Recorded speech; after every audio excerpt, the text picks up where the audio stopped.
WhiskyJason here, whiskey from the viewpoint of an American in Germany, tasting rare and exotic whiskeys today. Something from Morrison, Mac-Talla single malt Scotch whiskey, 18-year-old Strata, hand selected by Jamie Morrison. Rich and balanced, a legacy of integrity, intuition, and patience. Distilled and bottled in Scotland. Yay! So this is Whiskybase number 178795. As I just mentioned, this is from Morrison Scotch Whiskey Distillers. This actually has a vintage on it, 2006, and it was bottled 2021. So it's 15 years old, and it's a mixture of bourbon and sherry casks. 46% natural color, non-chilled filtered. In Germany, I'm paying about 68 euros for this, around about. Now, the Morrison Scotch Whiskey Distillers are not something you hear about every day. So I've already done 2 videos with the Mara and then with the Terra. Terra was 46%, Classic Islay. Mara was their cask strength, Classic Islay with 58.2%.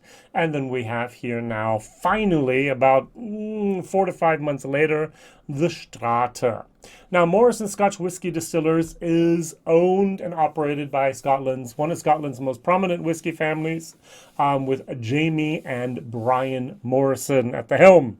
And their legacy reaches back to the 19th century, where they all started out as grocers. Remember, Johnny Walker did the same thing, but it grew into a whiskey broker, whiskey blenders, whiskey bottlers, and of course now also whiskey distillers. They have over 5 generations now. They've been involved in the whiskey business.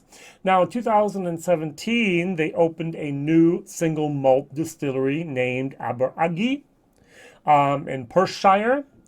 And what is very, very interesting is they have now returned to distilling. What does that mean? In the year 1994, there used to be a group called the Bowmore Morrison Distillers. Ever heard of them? Well, sometimes you can still find something about when you go back to Bowmore Morrison Distillers, or the Morrison Bowmore Distillers. That's Brian Morrison. He sold off then the Auchentoshan, the Bowmore, and the Glengarry distilleries to Suntory. Suntory and Beam merged together. Now those 3 distilleries belong to Beam Suntory. And so they had to actually acquire, I guess, enough working capital to found and to start their own distillery again and to be part of that business.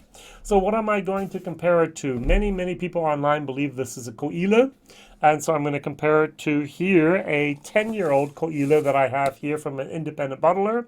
This is Coila Distillery, 10 years old, August 2010. Here in December 2020, it was bottled. It was one of 346 bottles because it's a bourbon cask, and it's 46%. So we have something here, hopefully somewhat similar. Now, for me, I would have hoped that the Morrison family actually bottled then Bowmore. Why? Because, of course, that would be, I'm going to call the word cool.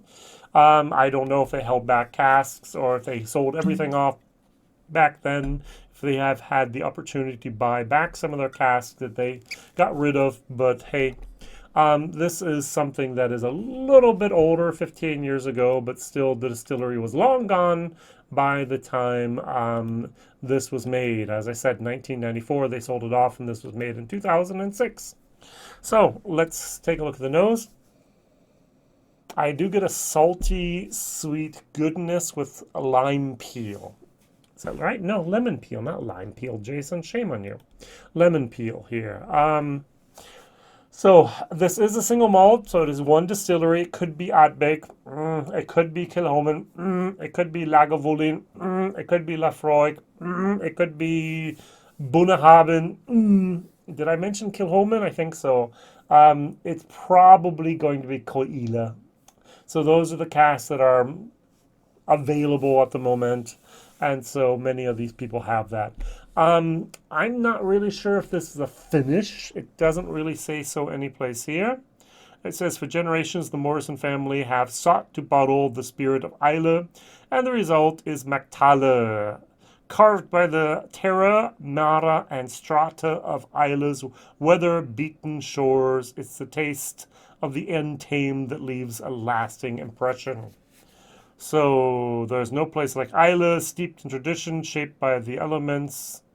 It's long been a breeding ground for greatness, great history, great legacy, great whiskey. All right. So, not much other information. A lot of blah blah, marketing blah blah on both sides here. So, what I would have appreciated, sorry, it's just me, is if you're going to put out a trilogy, all three things at the same time.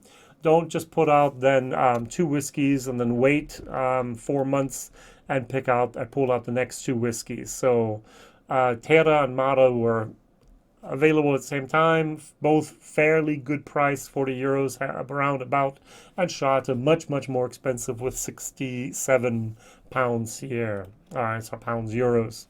In the UK, it goes for about 63 pounds, and in the Netherlands, about 70 some euros. And in Austria, actually for 77. Why? Because we have different VATs, we have different alcohol excise prices and so on. We have different margins in different countries. That's the reason, the main reason that one and the same bottle will be at different places, different prices. Just like in the States, Texas might be cheaper than California, and Virginia might be more expensive, or Pennsylvania might be even cheaper or more expensive. Depends on what those state-run ABC stores have to say and have to have as their price point. All right, let's try it. It smells good, actually. Even though it is a peated whiskey, I'm on my journey to become a peathead. It's slowly and surely happening here. 15 years of age, wouldn't have guessed that. Cheers.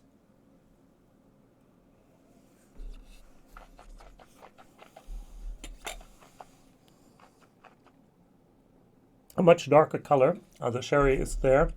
The first thing that really touches my tongue is a certain white pepperness, a sharpness, an alcohol. There is a sweetness, but there is an off note for me as well. It's almost like a little bit of machine oil, like a little bit of crude oil moment here. Just not really cutting it for me. It says here on the nose I should have smoked barley and rich stewed fruits. Didn't get that. And on the taste, we should have sherried fruits and winter spices. Didn't get that. With a lovely, gentle, smoky note, rich and balanced with complexity beyond its years. I get exactly the opposite. If you would have told me this is no age statement between 6 and 8 years, I would have went, nah, that's about right. I don't get that old, complex moment from peat that I'm normally getting. There's a lot of peat in here. Often with the age, anything over 12 years starts losing peats. I don't really have the feeling that this has lost much peat here. All right, let's go over here to our 10-year-old benchmark. This is only bourbon, no sherry involved. It's much brighter and sweeter. I like this actually more.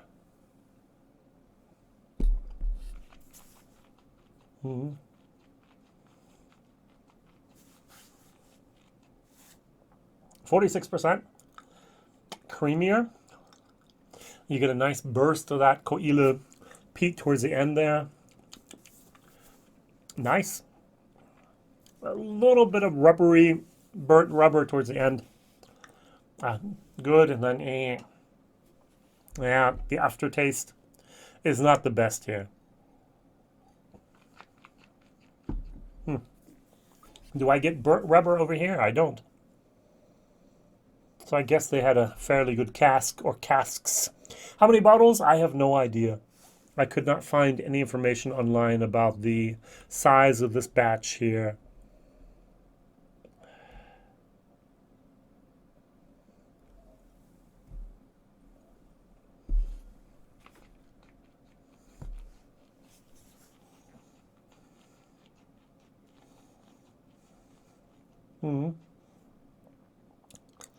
It's almost like trying to describe bourbon with the normal single malt words. I'm not getting the same thing I would get here normally. It's a totally different beast. It's a totally different thing with Islay whiskeys. I get a lot of a sour lemon peel moment. I get some wood intensity. I do have a little bit of a nice sherry moment, vanilla from the bourbon casks. And then that peat is there and encompassing. And yet it leaves not a sweet palate impression, but rather a sour palate impression. And young, a youthfulness.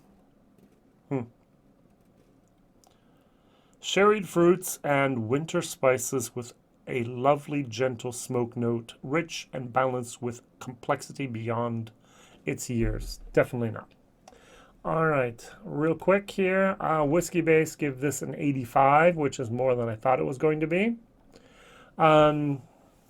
It's a little bit of a seaweed type of smoke, kelp smoke. There's a sour, bitter moment going on. It's tingling, it's phenolic. I don't know if after this I'd be able to taste anything else that wasn't peated. The peat is strong with this, even though it's 15 years of age. All right, I'm towards, it's a C, maybe even a C plus. Value for money, I'm going to give it a C minus. Question of the day, what other age-stated Irish Islay whiskeys with 46% non-chill filtered, no color added, can you recommend for that €65 mark? Lagavulin has color added. I might even be chill filtrated. I don't know. And my vision, my realm, my experience in the Islay world is so limited, I cannot recommend anything else with this 46%. Everything else I had was cask strength the last couple of weeks here from Islay, and therefore I pulled this one out. All right, thank you very much. What do you think about Morrison? What do you think about the Terra? What do you think about the Mara? What do you think about the Strata? And the 15-year-old here, single malt. What is your favorite and why? So please put it in the comments, and if you have any other recommendations for a fairly good priced age-stated Islay whiskey with 46% or whatever, please write it also down in the comments. I would love to read it. Thank you very much. Whiskey Jason here. All the best, and see you soon. Bye-bye.